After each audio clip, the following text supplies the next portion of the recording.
Welcome back to Nova Scotia. It's Alex Belfield. Finding the places to go and where to have fun here in Halifax. We've come to Bearley's House of Blues and of Ribs as well, because when you Google best ribs in Nova Scotia, this comes up first. It's nice to talk to Jimmy Atro, who is the general manager here at Bearley's. How are you? Not too bad. Really nice to see you. This is very last minute, but I thought, what do I fancy for dinner tonight? Ribs. Where do I get good ribs? Put it in the internet, and you come up first. Congratulations. Well, thank you. That's good to know, because now, lately, these last couple of years, there's been a lot of rib places that have opened in Halifax, and we still come up near the top, or at the top. I'm very proud of that.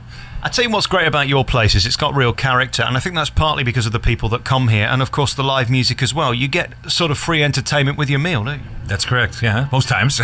Most matinees here on Saturday and Sunday are free. There's an occasional cover charge on Friday or Saturday night in the evenings. As you can hear in the background, they've started again. You've got a folk group on today, mainly blues though in the evening, isn't it? That's correct, yeah. The afternoon Saturdays are usually, in the fall and winter, are bluegrass. In the summer we mix it up. Roots, a little bit of blues, a little bit of whatever. It's quite a mix. Who are the main people who come here? Are they the locals or tourists or both? Well, that's the nice thing about this bar. It's during the day I find a lot of locals, your regulars, as they say, and in the evenings, especially when the live music is on, we've got people from all over. I mean, they're coming from if you know the province at all, Dartmouth, which is across the harbour. It's like a twin city type place, Halifax and Dartmouth. Bedford, they're from Sackville, and of course Halifax. So it's quite a mix. You could have someone who works down like as a stevedore sitting next to a businessman or a lawyer. You know what I mean? Any night of the week. So it's one of those type of bars. What are your priorities? Is it to get the music right first, the beer right first, or the food right first? Okay, well, I've always said the beer tastes the same everywhere. Okay, any bar you go to, the only way they can mess it up is if it's not cold. But with us, it's the service is number one. The priority is service. Make sure the customer is happy, comfortable. Our food, I would put it up against any bar or restaurant in the city, even though it's just a small pub.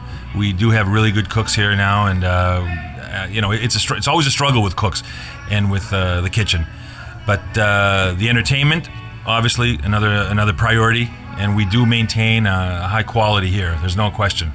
What is the key to great ribs? How do they do it? Because tough, really hard ribs ain't going to work, is it? No, that's right. But listen, I'm tired of hearing from everywhere. They say, oh, fall off the bone. Okay, that's all you ever hear is fall off the bone. We've been doing the same ribs basically for the last 25 years. We've been here 25 years now. And my father, he passed away about 3 years ago, but he started it. We messed around with the recipe. We fooled around, and we've come up with one that just is consistent.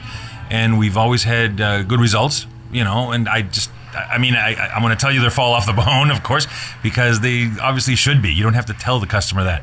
But we've always kept them consistent, and I'm not changing it, no matter what. And of course, it's a 50-50 between the meat and the sauce, isn't it? Sure. The sauce is our own now. When we first started, I'll admit this, we used Kraft sauce, but we mixed it and we doctored it up ourselves. Now we use our own sauce. These last several years, we've used our own, if you want to call it a secret recipe, but it's not that hard to figure out. So you wouldn't necessarily have to kill me if you did tell me the recipe? Not at all.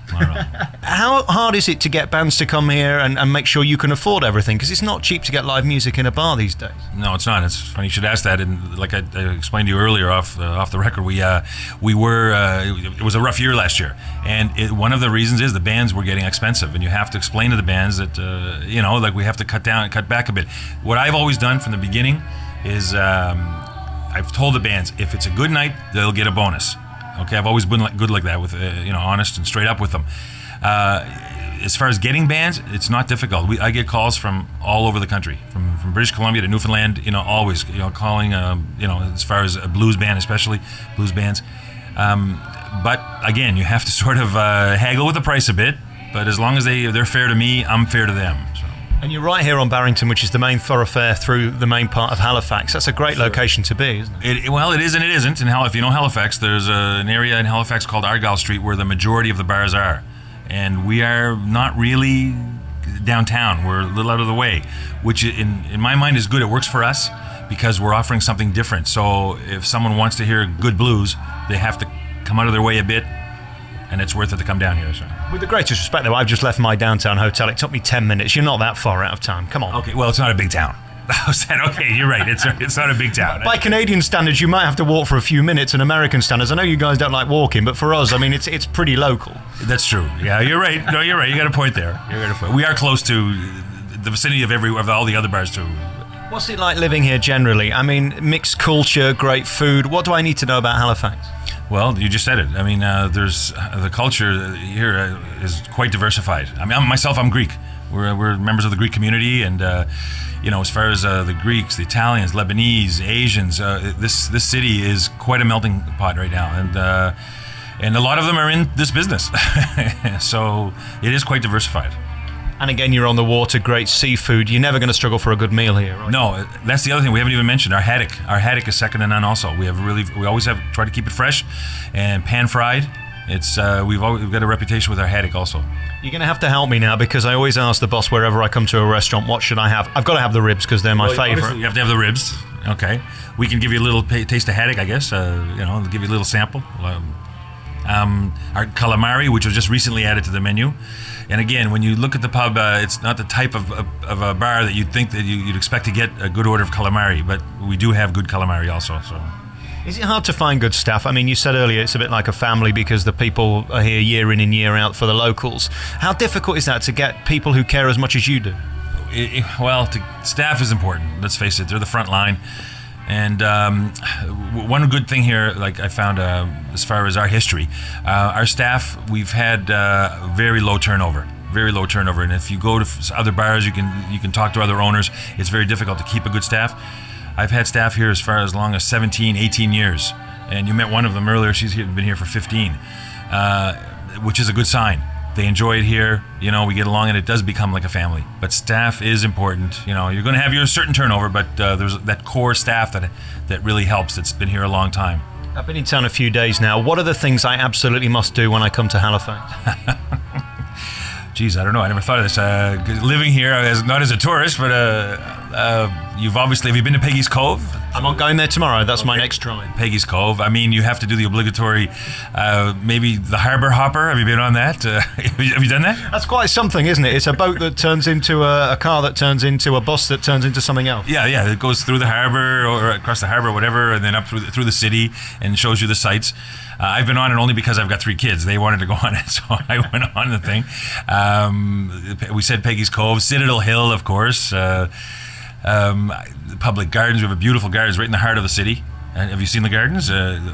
That's aside from just strolling around the city and meeting the people, that's about it. I mean, it's. It seems incredibly friendly and local, and most people tend to know each other. I mean, it's a big city, but with a small occupancy, really. It's not like London where you've got 7 million people. Exactly. You do get the small town feeling, even though it is a fairly big city. And being in this business, I find this happens a lot. I could be out shopping, doing whatever, and you always run into people all the time. It's really nice talking to you today. Thank you for having us here at Beerley's House of Blues and Ribs. You can hear the music upstairs. Jimmy Etru is the top man here, the big boss, and you're going to be here for a while, aren't you? There's no question that you'd move anywhere else because everybody knows where you are. I can't afford to go anywhere else.